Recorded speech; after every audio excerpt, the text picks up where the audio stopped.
Karachi شرقی police کے 33 ملازمین کو سینئر سپرنٹینڈنٹ پولیس ایسٹ کی جانب سے سزا سنا دی گئی ہے، جن میں 12 پولیس ملازمین کو نوکری سے برطرف کر دیا گیا ہے۔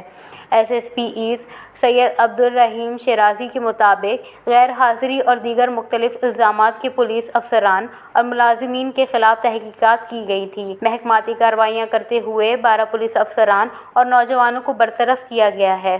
انہیں عرضلی روم کے دوران غیر حاضری اور دیگر الزامات میں سزائیں سنائیں۔ ترجمان کراچی ایسٹ کی پولیس کے مطابق جن ملازمین کے خلاف کارروائی کی گئی، ان میں ایک اسسٹنٹ سب انچارج اور 11 پولیس کانسٹیبل شامل ہیں، جبکہ 7 افسران کو سخت سے سخت سزائیں دی گئیں۔ مجموعی طور پر inspectors, sub inspector, A S I, head constable اور نائب قاصد سمیت 33 کو میجر پنشمنٹ دی گئی، جبکہ مجموعی طور پر 18 افسران اور نوجوانوں کو مائنر پنشمنٹ دی گئی۔ وش نیوز، کراچی۔